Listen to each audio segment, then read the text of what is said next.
Sir एक कार्यक्रम हुआ है, एक बॉडी बिल्डिंग का, जिसे बल जोर का कार्यक्रम हुआ है। वहाँ पर हनुमान जी की प्रतिमा थी। वहाँ पर कुछ महिला बॉडी बिल्डर जो थे वो अपने कर्तव्य दिखा रहे थे। लेकिन एक बहुत बड़ा विवाद खड़ा हो गया है। इसमें राजनीतिक मुद्दा जो है वो गर्मा गया है। इस पर आप क्या कहेंगे? ये तो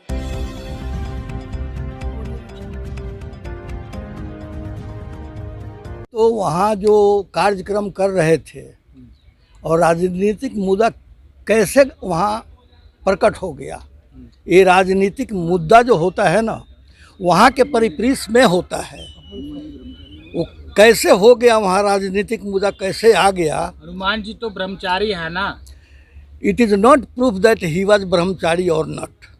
it is not proof, it is not written anywhere. ऐसी आस्था है, लोग मानते देयर इज नो आस्था। साइंस में आस्था नहीं होता। साइंस की बात नहीं है, तो आस्था का विषय है। नहीं, आस्था तो गलत। आस्था पे चोट लग रही है तो गलत है। नहीं, ये आस्था होता ही नहीं। जब हनुमान जी के सामने ऐसे वस्त्रों में नग्न अवस्था में लगभग अगर जा रहे हैं, तो हजारों लोगों को, ये संविधान भी कहता है कि हजारों लोगों की भावनाओं को ठेस लगी। लाखों बरस पहले सारे जीव जंतु नंगे ही रहते थे।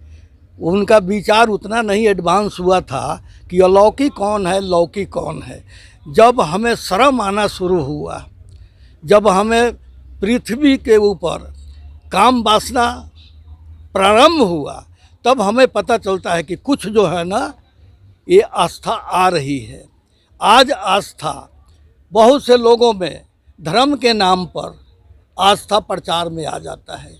उसके विषय में मैं नहीं बोलूँगा। लेकिन बहुत लोगों को दुखी तो होते हैं जो उनके इष्ट देव है हनुमान जी, जिनकी वो पूजा करते हैं। वो भगवान जी कभी किसी से नाखुश नहीं होते। भगवान जी दुखी नहीं है, लेकिन वो लोग जो उनकी पूजा करते हैं, तो वो जो है ना, वो इरिटेट करते हैं। ये अपना आस्था है, दिल की बात कही नहीं जाती। तो दिल में उनको दुख तो हुआ होगा। तो दिल में दुख हुआ होगा तो पहले वो तो कार्यक्रम नहीं करना चाहिए था। तो वो कार्यक्रम जिन्होंने किया वो ठीक किया था।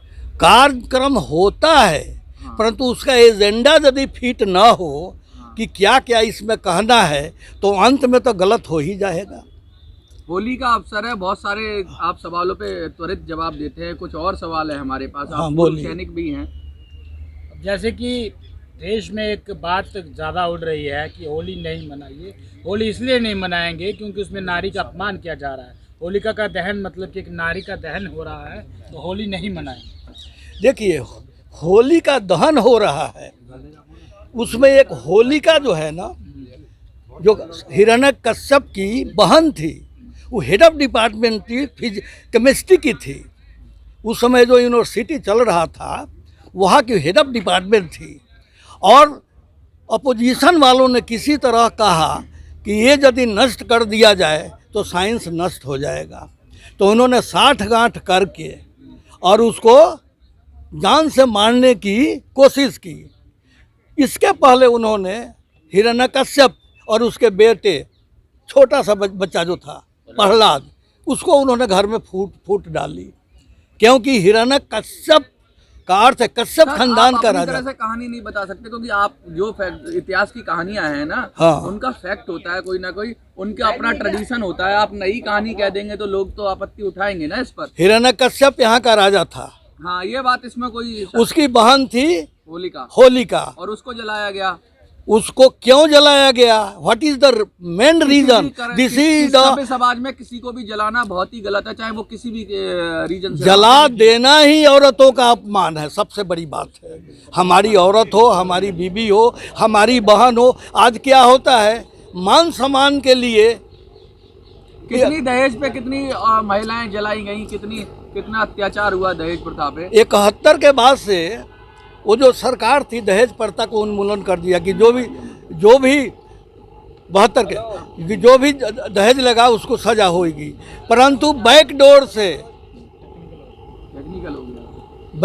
से दहेज आज भी चल रहा है। तो आप क्या समझते हैं कि जो लोग ये कह रहे हैं कि होलिका का अपमान हुआ है, होली नहीं मनाएंगे, वो सही कह रहे हैं? उनका विचार है ना। हम तो मनाते हैं, किस रूप में बनाया जाए, उसमें जो गंदगी है उस गंदगी को छोड़ दीजिए। राहुल गांधी ने मोहब्बत की दुकान खोल दी है, नफरत मिटा देंगे वो देश से। मोहब्बत की नहीं है, वो मेल जुल की है। मोहब्बत तो वहाँ होता है जो बच्चे होते हैं। हो सकता है अनमैरिड हो, और जो अनमैरिड हो उनको अपने टैली कर रहे हैं कि ये भी अनमैरिड है। अच्छा है, तो समय के अनुसार कुमार अवस्था में एक दूसरे को देकर अट्रैक्शन हो ही जाता है। और राहुल गांधी को जिसने सुना है, जिसने देखा है, वो तो अलग बात है ना। हम वहाँ रहते तो देखने की नजरिया अलग होती है। तो मोहब्बत की दुकान लंदन में खोल रहे हैं, वो कह रहे हैं मैं लंदन में भी मोहब्बत की अरे दुकान जहाँ जिसकी मंच होती है वहीं वो अपना विचार रख देता है। वो कैम्ब्रिज विश्वविद्यालय में करे, वो तो उनके खानदान में, वो कहते हैं कि हमारे खानदान में तो वो राजा महाराज प्राइम मिनिस्टर ही वो पैदा होते थे। भारत में कह रहे हैं लोकतंत्र खत्म हो गया है। भारत में कभी लोकतंत्र रहा ही नहीं। याद ये मेरे को रिकॉर्ड है, मैं इतिहास पढ़ा हूँ। राजा होता था, यहाँ 900 रियासत होती थी, उसके बीच नहीं, में आजादी के बाद तो लोकतंत्र था। आज़ादी के बाद क्योंकि जात प्रथा, टाइटल प्रथा देख करके नौकरियां दी जाती है। आजकल तो दूर संचार का नियम है, IIT में एग्ज़ाम दीजिए, है उस समय एग्ज़ाम लेने वाला, एग्जामिनर सब एक दूसरे को समझ लेते हैं। टाइटल के अनुसार 98% पास कर दिए जाते हैं। ना नीट में लड़का गरीब का जाता है और ना ये इंजीनियरिंग में जाता है। इसीलिए तो रिजर्वेशन दिया गया कि उनके साथ भेदभाव होता है। रिजर्वेशन इसलिए दिया गया कि वो सामाजिक स्तर पर जब तक आप उनको अपने साथ मिला नहीं लेंगे तब तक ये रहेगा। विश्व गुरु बन गया है भारत, आपको पता भी है। It is not proof that how it is विश्व गुरु। मोदी जी कह रहे हैं कि विश्व गुरु बनाऊंगा। अरे हम राजा है, कुछ भी बोल सकते हैं, उस पर लगाम नहीं है। तो हिंदू राष्ट्र भी बनेगा फिर। ये तो इतना जात है, 7000 जातियां हैं, पहले सारे जातियों को तो एक कीजिए, तब तो हिंदू राज। मैं नहीं जानता कि हिंदू राज नहीं है, ये तो शुरू से ही हिंदू राज है। हिंदू राष्ट्र नहीं बनना चाहिए। राष्ट्र बने या ना बने, मैं पॉलिटिशियन नहीं हूँ, मेरे को गद्दी नहीं संभालना है, मैं विचारक हूँ। जब हम और आप नहीं गांव में एक साथ बैठकर खा सकते तो पूरा इंडिया में एक हिंदू राज हो जाएगा। तो कौन किसको बैठाकर खाना खिलाएगा, किसके साथ? बेटी तो सबको अच्छी लगती है, ऐसा हमारा व्यवस्था है, किसी भी बेटी को कोई शादी कर सकता है। परंतु जो राजगद्दी पर संभालते हैं उनकी बेटी को तो कहीं दूसरे जगह देख लीजिए, वो तो राजा को ही खोजता है। तो राजा की बेटी को राजा के यहाँ होगा, खेत जोतने वाले की बेटी को खेत जोतने वाले यहाँ शादी होता है। बड़े में कोई कास्ट नहीं है, धर्म कुछ भी हो, धर्म का भाषा जो है एक ही है और भाषा में उसको कुछ भी कह सकते हैं। आप एक पूर्व सैनिक हैं। हाँ बोलिए। भारत के लिए आपकी अटूट आस्था है। हाँ। UN में जेनेवा का जो दफ्तर है उसके बाहर भारत के खिलाफ पोस्टर लगाए गए हैं कि वहाँ भारत में मजदूरों के खिलाफ डिस्क्रिमिनेशन होता है, ईसाइयों का डिस्क्रिमिनेशन होता है, उनको जलाया जा रहा है। इस तरह के पोस्टर वहाँ पर बैनर जो है वो लगाए गए हैं, तो इससे भारत की क्या छवि बनेगी? अच्छा, वहाँ पोस्टर लगाया जाता है, किसको वहाँ मारा जाता है? ईसाइयों को, धर्म विशेष के लोगों को मारा जा रहा है। ये कौन जानता है कि ईसाई के पहले उसके दादा कौन थे? तो आस्था के विषय है। धर्म को लेकर यदि ये कोई धर्म वाला दूसरे धर्म को प्रताड़ना करे तो ये ह्यूमैनिटी के खिलाफ है। और पोस्टर लगा है ना UN में, पोस्टर भारत के कोई भी पोस्टर लगा सकता। जब वहाँ का राजा लगवा रहा है तो लगाने वाला का तो बिजनेस है, उसका बिजनेस बढ़ रहा है, हजारों पोस्टर बिक रहा है। अगर ऐसे ही हालात रहे तो ये देश किस तरफ जाएगा? देश तो जहाँ है वहीं रहेगा, ये देश कहीं जा नहीं रहा है। यहाँ के लोग गरीब होते हैं, धनी होते हैं, एजुकेटेड होते हैं, अनएजुकेटेड। पहले भी चला गया, पाकिस्तान बन गया, बांग्लादेश बन गया, अफगानिस्तान चला गया। सबसे बड़ी बात है 14वीं सदी में समरकंद, अमृतसर, मेरठ, दिल्ली, कानपुर, बेगूसराय, कलकत्ता और मुर्शिदाबाद, ढाका और आपको म्यांमार तक शेर शाह ने रोड बनवा दिया। शेर शाह ने रोड बनवाया। उस समय और उसके पहले 3000 बरस से पहले भारत का राजधानी काबुल में हुआ करता था, कंदहार में हुआ करता था। जब शेर शाह आया तो जगदीशपुर बिहार में राजधानी रखा। इसके पहले नालंदा में था सेनों का राज।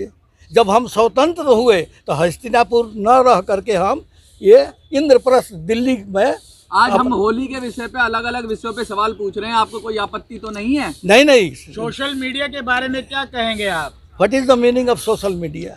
सामाजिक तरीके से जो जुड़े हुए ये सोशल मीडिया के जो कर्णधार हैं, इंटरनेट चलाते हैं ना, वीडियो सुनिए ना, जो इसका प्रचार प्रसार करते हैं, दे शुड बी न्यूट्रल। बस ये मेरे उनके तरफ मैं ये बोल सकता हूँ। आप सोशल मीडिया चलाते हैं, वीडियो चलाते हैं, किस तरह की वीडियो आती है? वो जो हम वीडियो पढ़ करके जो हमको समझ में आता है कि हमारे लिए है या सामाजिक है, उसको हम फॉरवर्ड कर देते हैं, उसको लाइक करते हैं, और जो नहीं होता है उसको ऐसे ही छोड़ देते हैं। कुछ नेगेटिव भी होती हैं, बहुत सारे नेगेटिव होती है। जैसे कि हमारा भूतपूर्व सैनिक है, वो बेचारे 73 से 3rd पे कमीशनर्स हैं, उनका जो है टर्म्स एंड कंडीशन पूरा हो गया, पर तो वो पर कैंट पेंशन उनको आज तक नहीं मिला। तो मैं किसको कहूँ कि कौन अच्छा है कौन खराब है? जब सैनिक का टर्म्स एंड कंडीशन होता है कि इनको हम भर्ती करेंगे। वो कौन सा वीडियो है जिसको आप लाइक शेयर नहीं करते? कौन सा वीडियो होता है जो सामाजिक स्तर पर बुरा होता है, जो नैतिक, जिसमें विचार नहीं होता, उसको हम लाइक नहीं करते। धर्म विषय पर तो हम लोग नुक्ताचीनी करते नहीं। सब हर आदमी का धर्म अलग होता है, हर ग्रुप का धर्म अलग होता है, तो किसी भी विषय, एक आदमी का भी जो धर्म है उस पर मैं उंगली नहीं दिखा सकता। होली है, गुजिया खाए कि नहीं? नहीं, वो गुजिया तो हम लोग हमेशा खाते हैं। बड़े घर के लोग सब कुछ खाते हैं, बाहर आकर नहीं बताते कि हम क्या पीते हैं क्या खाते हैं। गरीब के लिए ही कुछ टाबू है। गरीब जो है ना कुछ नहीं खा सकता, क्योंकि वो खुले बाजार में खाता है, इसलिए वो सब उसको जान जाते हैं। रंग नहीं लगाया आप? हम रंग, क्योंकि हमारा शरीर इंतजार प्योर नहीं, हम प्योर उजला हो गए हैं। जब हम चाहेंगे तो कोई भी लगा सकता है, नहीं चाहेंगे तो कोई नहीं, क्योंकि रंग हमेशा जवानी में होती है। ये रंग जवानी में होता है, रंग हमेशा जवानी की होती बुजुर्गों है। को क्या संदेश देंगे? क्योंकि बुजुर्गों को ये बसंत ऋतु है, भारतवर्ष में 6 ऋतुएं काम करती है, इसलिए यहाँ का पॉपुलेशन, यहाँ का उपज, यहाँ के विचार अनेकों होते हैं। सबको फलने फूलने देना चाहिए, क्योंकि सबका रास्ता अपना अलग ही होता है। बहुत बहुत शुक्रिया।